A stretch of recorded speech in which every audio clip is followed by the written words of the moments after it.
Man, what a year. What a year. Life-changing. All the way from my home in Louisiana to the Great Lakes up north in Michigan. I did it. You know, I didn't do it by myself. It takes a team, man. It's all about the team. Nobody gets there alone. Nope.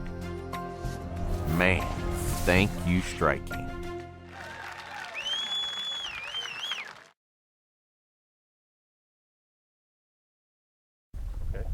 Hey guys, I'm Keith Combs from Michiana Outdoor News, and a question I get asked a lot is about deep cranking, and specifically, when a guy's going to go out there and spend his entire day throwing that big plug, how do you get out there and go for the long haul? Because it can be a very taxing technique. You're making lots of casts, that plug's pulling, it makes for a long day.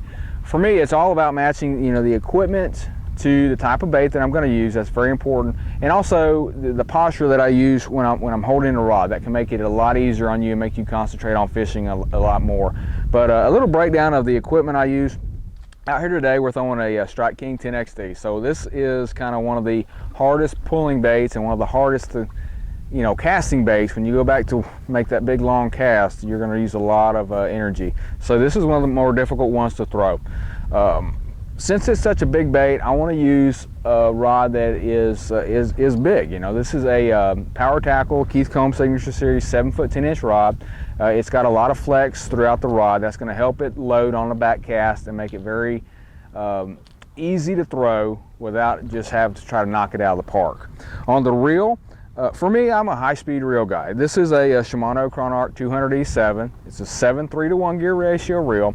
I use that fast reel because I want to have options. If I want to burn that bait one cast and slow it down the next, I can do it. Or if I got a fish out there and he's kind of running at me, I want to be able to take that line up.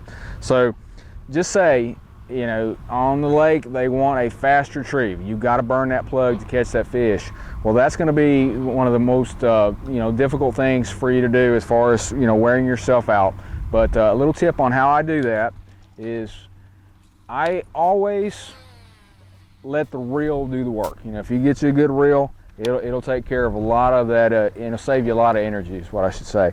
Basically how I do that is I got my cast, and instead of conventionally holding the rod to the side and letting it kind of work against you, I'm going to hold that reel directly in line with that cast, kind of point it down to get that bait to dive, but pretty much straight out there, and just let the reel do the work.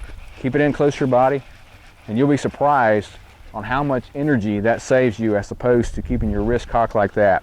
So take those things and go out and try deep cranking. It's not as hard as it seems, and I promise you, just with a few little simple adjustments like that, it'll make your life a lot easier, and you'll catch a few more of them big, deep summer bass.